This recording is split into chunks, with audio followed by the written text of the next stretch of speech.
করে রাত্রে 3টা বাজে আমাকে বাতাস করে পাকা দিয়া মোশরটা এনে দেয় কয়েল দিয়ে। আমি রাত্রে নিজে নিজে কাঁদি যে আমি কেন পারবো না, অবশ্যই আমি পারবো চেষ্টা করলে। তো আমি সেই বিষয়টা মাথায় রেখে সবসময় এগিয়ে যেতাম।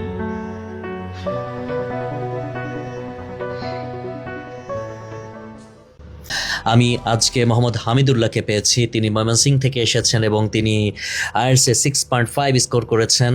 আইএলটিএসে 6.5 স্কোর করাটা কিন্তু খুবই চ্যালেঞ্জিং। কিভাবে এই চ্যালেঞ্জটা সম্পন্ন করলেন?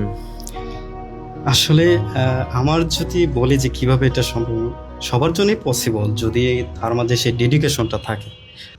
আমার একটা ডেডিকেশন হচ্ছে যে আমি যে কাজ করি না কেন কোনো গ্যাপ দেবো না, উইদাউট গ্যাপে এক চান্সে আমি সব কিছু করবো, সেটা একাডেমিক স্টাডি বা উইদাউট এনি ওয়ার্কিং এক্সপিরিয়েন্স। এখানে থেকেছেন 4 মাস, আমি যতদূর জানি 4 মাস মানে 120 দিন। কতটুকু শিখেছেন? অনেকে তো বলতে পারে যে 120 দিন মাত্র 4 মাস, ইংরেজি শিখবো কখন, আইএলটিএসে পরীক্ষায় বা দিব কখন, আর স্কোর করব কখন? কিভাবে এইটা আপনি জবাব দেবেন?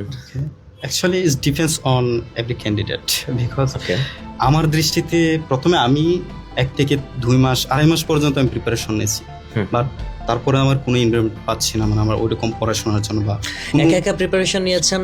আই মিন ইংলিশ ফ্যান্টাসিতে ভর্তি হওয়ার আগে? জি আগে নিয়েছিলাম, বাট কিন্তু আমি দেখতেছি যে না, অফলাইন কোচিং ছাড়া আমার পক্ষে পসিবল না।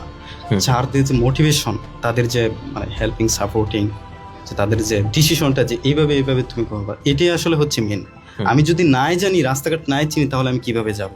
তো আমি মেইনলি মানে ফোকাস করছি সবসময় যে আমাদের টিচাররা কি বলে, এমনকি আমার যে একাডেমি মানে কোচিং চলাকালীন সময় ডিউরিং টাইমটাতে আমি একটা ক্লাস এবং একটা প্র্যাকটিস সেশন আমি বাদ দিই নাই। কৃতজ্ঞ প্রকাশ করছি তাদের প্রতি, তাদের যে সাপোর্টের টাইম পেয়েছি। আরেকটু আমি জানতে চাই, এই 4 মাসের জার্নিতে সব থেকে কঠিন কি ছিল? আসলে যদি এটা বলি, এটা হচ্ছে আমার বড় ভাই। যখন আমাকে ফোন দিয়ে বলতো, তিনি এখন মালয়েশিয়াতে আছে, যে আমি যত টাকা লাগে তোকে আমি দিয়ে দেবো, শুধু খালি তুই আমাদের ফ্যামিলির জন্য ভালো একটা কিছু কর।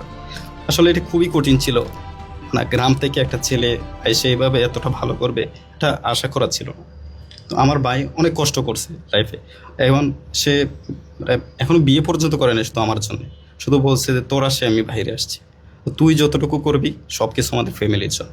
তো আমার শুধু তার কথাটাই মনে পড়তো বারবার, যে একটা বড় ভাই হিসাবে এতটা কষ্ট করতে পারে আমি কখনোই দেখিনি আমার লাইফে সর্বোচ্চ। তারপর আমার পিতা মাতা, ওরা কখনোই আমাকে কোনো কিছুর জন্য ইফেক্ট করে না, যত কিছু লাগে তারা আমাকে দিয়েছে। সম্পূর্ণ গ্রাম থেকে এতগুলা টাকা ম্যানেজ করা খুবই মানে ইম্পসিবল, কেউ এখন পর্যন্ত হয়নি, শুধু আমি আছি এখানে। শুধু আমার বাবা একটা কথাই বলতো, যেহেতু বাইরে যাইতে চাইতেছো অন্ততপক্ষে আমার মুখটা কখনো কালো করো না, চেষ্টা করবা নিজে থেকে যেন এটা কমপ্লিট করতে পারো। মানে এটা আমার খুবই খারাপ লাগতো যে একটা বাবা যখন ছেলের কাছে এরকম বলে, আসলে আমি এটা কখনো কল্পনাও করতে পারি না যে আমার লাইফটা এতটা ভালো হবে। আর সবসময় আমি আল্লাহর কাছে এটুকুই বলতাম যেন আমি বাবার মার মুখটা ছোট করতে পারি সবার এলাকার মাঝে। উনি অনেক পছন্দ করে, রাত্রে 3টা বাজে আমাকে বাতাস করে পাকা দিয়া মোশরটা এনে দেয় কয়েল দিয়ে। আমি রাত্রে নিজে নিজে কাঁদি যে আমি কেন পারবো না, অবশ্যই আমি পারবো চেষ্টা করলে। তো আমি সেই বিষয়টা মাথায় রেখে সবসময় এগিয়ে যেতাম।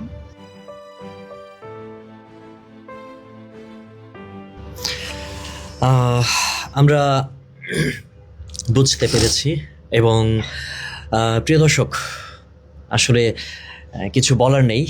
আপনারা শুনলেন একজন সফল মানুষ, আজকের তিনি যে অশ্রু তার চোখ দিয়ে ঝরছে, তার কান্না, এটা কিন্তু সাফল্যের কান্না, সুখের কান্না, বিজয়ের কান্না।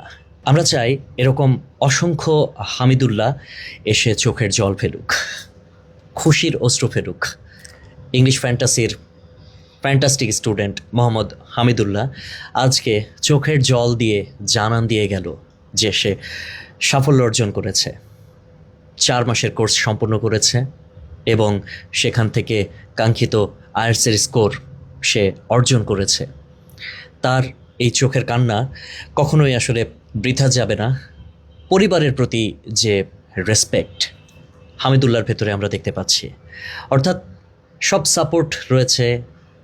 দিন শেষে আল্লাহ তাআলার রহমত তো আমাদের সাথে সব সময় থাকে। ইংলিশ ফ্যান্টাসি এভাবেই একজন হামিদুল্লাহকে তৈরি করছে।